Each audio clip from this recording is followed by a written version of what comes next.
télé du triangle, la télévision qu'il vous fallait. Le prophète Ida Ozalion, porteur de la vision du Gospel of Power Ministry, remplaçant du prophète Jérémie Medja, aurait ouvert une église à Obala au détriment des brebis qu'il était allé paître au ministère international du sommet de la puissance de Jésus-Christ au quartier chauffeur de la même ville.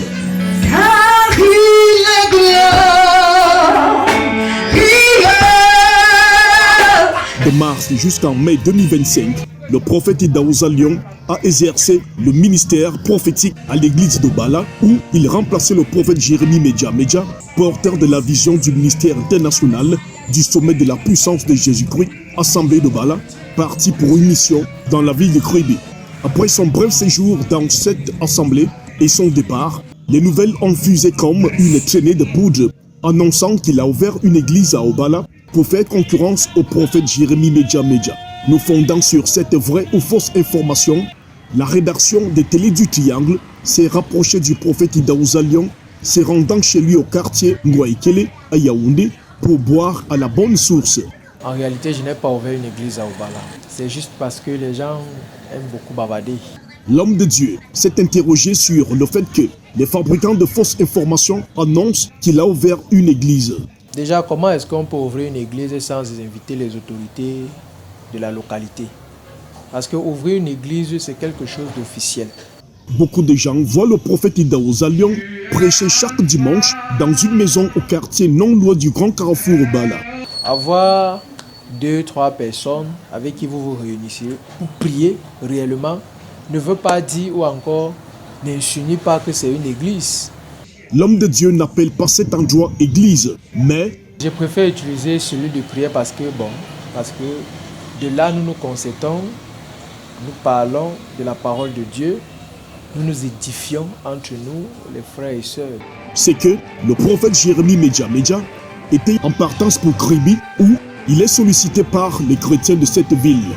Il est donc allé voir son homologue, le prophète Ida Ozalion, et lui a dit: lorsque le serviteur de Dieu est arrivé chez moi, il m'a dit qu'il pense que sa mission est finie au Obala et qu'il ne va plus jamais remettre les pieds au Obala. Je pèse mes mots, que je m'en vais prendre au Obala et que je soutiens au Obala et que je suis là au Obala.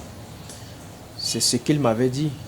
En prenant cette église d'Obala, le prophète Ida Ozalion et son frère, comme il appelle le prophète Jérémie Medja, n'avaient pas fondé une base solide ni signé des documents administratifs. L'homme de Dieu le regrette aujourd'hui. Tout dans les normes, en réalité, doivent se faire sur des bases. Et sur des bases bien précises, si possible, écrites et signées. Parti d'Obala et préféré évoluer sans assemblée, le prophète Ida Ozalion déclare que le leader du ministère international du sommet de la puissance de Jésus-Christ l'empêchait de travailler.